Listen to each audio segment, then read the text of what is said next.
Hi everyone, আসসালামু আলাইকুম। আশা করছি সবাই ভালো আছেন। আমি আল্লাহর রহমতে ভালো আছি। আজকে তৈরি করব আমড়ার আচার। আমড়ার এই ভরা মৌসুমে কিন্তু এই আচারটা অবশ্যই একবার তৈরি করবেন আপনারা। তেল ছাড়া আমড়ার আচার, যেটা সারা বছরেই আপনারা রোদে না দিয়ে খেতে পারবেন। রোদে দেওয়া ঝামেলা ছাড়াই আজকে এই আমড়ার রেসিপিটা আমি তৈরি করলাম, যেটা যেমন লোভনীয় এবং খেতেও অসম্ভব মজার হয়েছে। আপনারা যদি না ট্রাই করেন, অবশ্যই এভাবে একবার ট্রাই করে খাবেন, তাহলে দেখবেন কতটা মজার। এমনি তাহলে চলেন দেখে নেই কিভাবে তৈরি করলাম। এইখানে 1 কেজি আমড়া নিয়েছি, আগে থেকে ধুয়ে নিয়েছি, যেহেতু কাটার পরে আজকে আর ধোবো না আমরা, সেজন্য পরিষ্কার করেই কেটে নিতে হবে। একটা পিলারের সাহায্যে আমি ছোলাগুলো ছাড়িয়ে নিচ্ছি, দেখতে পাচ্ছেন।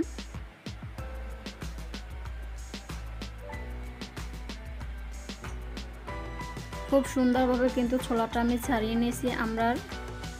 এখন আমি একটা ছুরির সাহায্যে খুব সুন্দর চিকন চিকন করে কেটে নিব। আপনারা চাইলে এই কাজটা বটি দিয়েও করতে পারেন, আপনাদের যেভাবে সুবিধা হয় আপনারা সেভাবেই কেটে নেবেন। খুব চিকন চিকন সরু করে আমি কেটে নেব আমড়ার স্লাইসগুলো।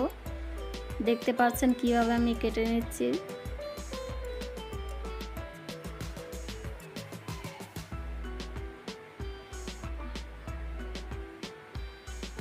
সবগুলোই কিন্তু আমি কেটে নিয়েছি। এভাবে করে বাকি আমড়াগুলো আমি ছিলে তারপরে সাথে সাথে কেটে নেব। একবারে সিলে যাবে না, তাহলে কিন্তু আমড়াটা পিছলা হয়ে যাবে। সেই জন্য আমি একটা সিলছি, একটা কেটে নিয়েছি। তারপরে আমি এই আমড়ার ভিতরে 1 কাপ পরিমাণে চিনি দিয়ে দিলাম। দিয়ে ভালো করে এখন মিক্স করে নিতে হবে। খুব ভালো করে মিক্স করে নেওয়া হয়ে গেছে। এখন আমি 1 থেকে 1.5 ঘন্টার জন্য রেস্টে রাখবো আমড়াটাকে। দেখেন আমি 1.5 ঘন্টা পরে ফেরত আসলাম। দেখেন কতটা পানি ছেড়ে দিয়েছে আমড়া থেকে।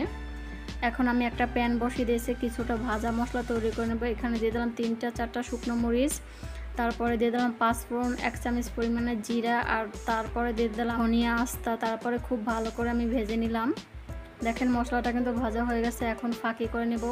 তারপর আমি ওই গরম কড়াইয়ের ভিতরে আমড়াগুলো আমি ঢেলে দিলাম, খুব ভালো করে নাড়াচাড়া করে মিক্স করে দিলাম। এখন আমি বলক উঠিয়ে নেব। খুব সুন্দরভাবে দেখতে পাচ্ছেন ফুটে গেছে আমড়াগুলো।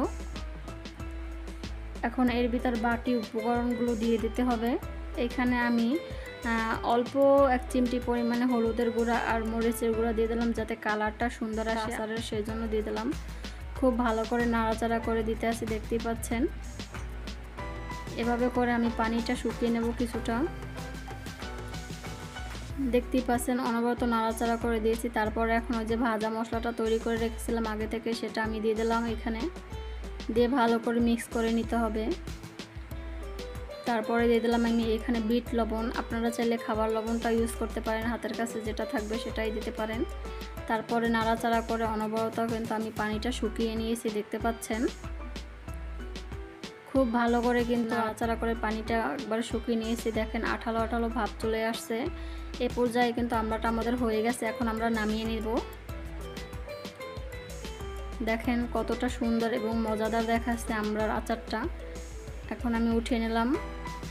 এভাবে যদি করেন তাহলে কিন্তু আপনারা 1 বছর সংরক্ষণ করতে পারবেন রোদে দেওয়া ঝামেলা ছাড়াই। খুব সুন্দর লোভনীয় পারফেক্ট একটা আমড়ার রেসিপি। আশা করছি আপনাদের কাছে রেসিপিটা ভালো লাগবে। আমার রেসিপিগুলো যদি আপনাদের কাছে ভালো লাগে তাহলে অবশ্যই আমার চ্যানেলটাকে সাবস্ক্রাইব করবেন, লাইক, কমেন্ট এবং অবশ্যই শেয়ার করে দিবেন। দেখেন কতটা লোভনীয় দেখাচ্ছে আমড়ার আচারটা। ধন্যবাদ, সবাই ভালো এবং সুস্থ থাকবেন। আল্লাহ হাফেজ।